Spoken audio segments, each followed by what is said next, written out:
સંસ્કારી નગરી તથા કલાનગરી વડોદરા શહેરમાં દરેક તહેવાર ખૂબ ધામધૂમથી ઉજવવામાં આવતા હોય છે. તદુપરાંત કલાકારો દ્વારા પોતાની કલા થકી ભગવાનની ભક્તિ રજૂ કરતા હોય છે. હાલ ચાલી રહેલા ગણેશ ઉત્સવ નિમિત્તે વડોદરા શહેરના મકરપુરા વિસ્તારમાં સ્થાયી થયેલા કલાકાર તથા ગણેશ ભક્ત એવા નારાયણ કુમાર દ્વારા એક અનોખો સંકલ્પ લેવામાં આવ્યો છે, જેમાં ગણેશ ઉત્સવને લઈને 10 દિવસ સુધી 10 અલગ અલગ ગણેશજીના સ્વરૂપમાં પેઇન્ટિંગ બનાવવાનો સંકલ્પ લીધો છે. ખાસ કરીને જે પેઇન્ટિંગ 3 થી 4 દિવસ લાગે છે બનાવતા, તેને નારાયણ કુમાર ફક્ત 12 કલાકમાં પૂર્ણ કરે છે.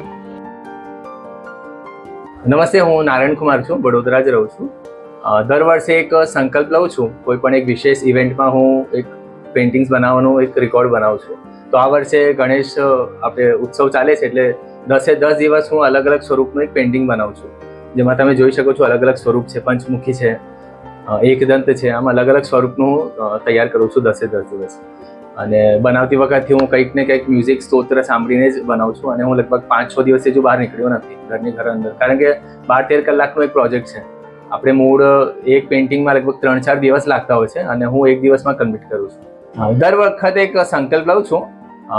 ગયા વર્ષે મેં ચૈત્ર માસ ચાલુ આપણે જ્યારે થાય તો મેં પ્રાકૃતિક પેઇન્ટિંગ બનાવ્યા હતા, જેને આપણે લેન્ડસ્કેપ કહેતા હોઈએ છીએ ઇંગ્લિશમાં, અને કેનવાસ પર જ મેં દોર્યા હતા. આ વખતે મેં ગણપતિજીનું આ સંકલ્પ લીધું છે. એક વખત મેં આપણા શ્રાવણ માસનું લીધું હતું સંકલ્પ, શંકર ભગવાનના કેટલાક પેઇન્ટિંગ મેં દોર્યા હતા. તબિયત બગડી ગઈ હતી એટલે રહી ગયું હતું, અને આ વખતે મેં નક્કી કરી દીધું હતું. પણ આવો સંકલ્પ લેવા પાછળનો ઉદ્દેશ્ય શું છે? કેમ લેતા હો છો? સંકલ્પ લેવાથી આપણે પોતે સ્ટ્રોંગ થતા હોઈએ છીએ. બાકી આર્ટિસ્ટને શું થોડું કામ કરતું રહેવું જોઈએ છે, અને જો બંધ પડી ગયા એટલે જો પેન્સિલ અને બ્રશ રહી ગયું એટલે પછી રહી જતું હોય છે. એટલે કંઈક ને કંઈક સંકલ્પ લઈને આપણે ચાલતા હોય છે, પોતે આર્ટિસ્ટ સ્ટ્રોંગ થતા હોય છે. આનું હું એક એક્ઝિબિશન તૈયાર કરવા માંગુ છું. બહુ મોટા એક ગેસ્ટને હું બોલાવવાનો છું, અને બીજા પેઇન્ટિંગ પણ એમાં મૂકવાના છે, બીજા દેવી દેવતાઓના. એક ડિવાઇન એક્ઝિબિશન હું કરવાનો છું. એમાં 10 દિવસ હું લગાવીશ એમાં. હું જો કે નાનપણથી સ્કૂલ ટાઈમથી હું કામ કરું છું. લગભગ 15-20 વર્ષથી તો હું ઓલમોસ્ટ કન્ટિન્યુ કામ કરું છું. જ્યારે નાનો હતો ત્યારે પેપર માટે મને પૈસા મળતા નહોતા, એટલે બાપુજી ક્યારેક લડતા હતા, એ બધું ચાલતું હતું. પણ એ સંઘર્ષ પતી ગયું, છતાં હવે આપણે કમાતા થઈ ગયા, એટલે આ કામ હવે મેં 15 વર્ષથી તો હું કન્ટિન્યુ કરું છું.